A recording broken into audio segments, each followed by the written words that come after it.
Bonjour et bienvenue. Alors, accrochez-vous bien, parce qu'une véritable onde de choc vient de frapper le cœur de l'économie mondiale. On va décortiquer ensemble un événement qui est en train de secouer les fondations même de notre stabilité financière. Bon, allons droit au but.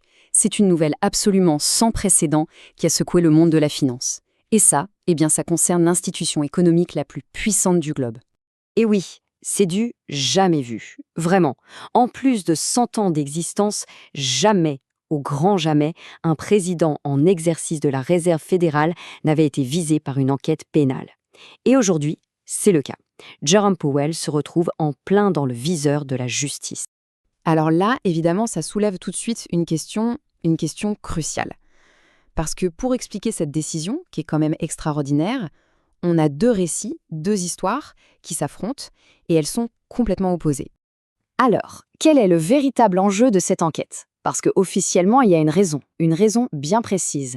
Mais en coulisses, beaucoup de gens soupçonnent un coup politique. Alors, où est la vérité dans tout ça?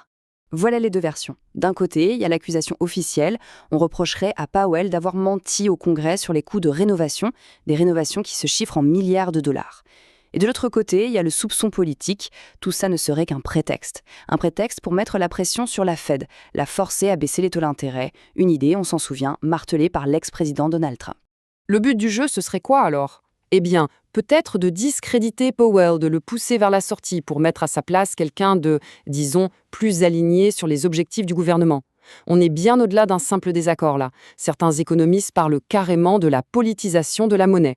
Et face à tout ça, la défense de Powell est très claire. Il dit en substance, ce n'est pas de moi qu'il s'agit. Non, il s'agit de défendre un principe fondamental. Comme le résument ses propos rapportés, l'indépendance de la Banque centrale, ce n'est pas un luxe pour les banquiers, c'est une protection pour les citoyens. Ok, donc on a les fondations du système qui tremblent. Comment les marchés ont réagi à toute cette incertitude? C'est la grande question.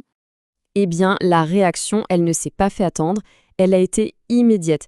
Il faut savoir une chose, les investisseurs, ils ont horreur de l'incertitude.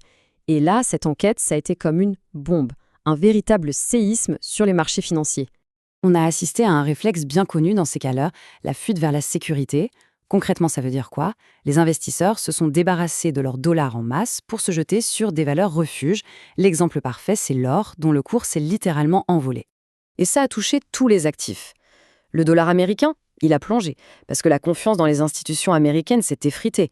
Les obligations, les investisseurs ont demandé des taux plus élevés, une sorte de prime de risque politique. L'or, on l'a vu, a atteint des sommets.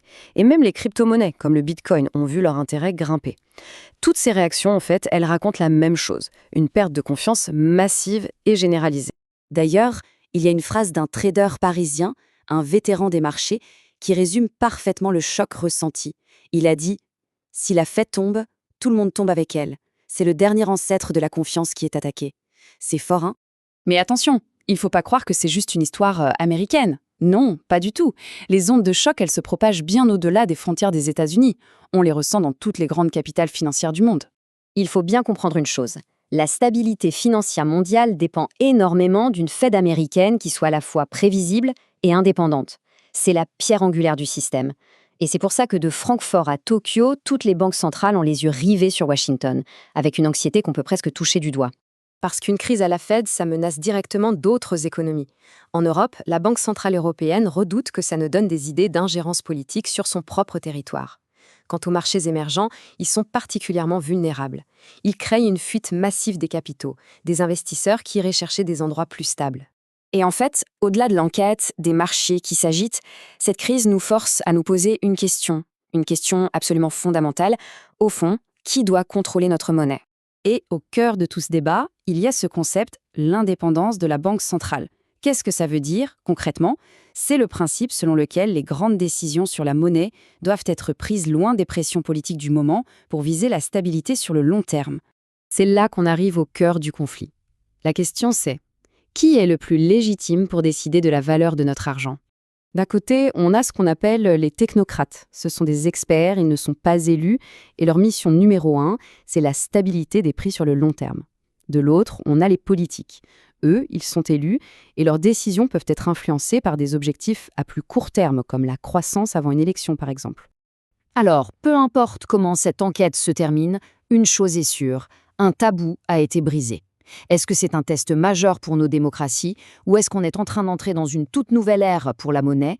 La question, en tout cas, est posée.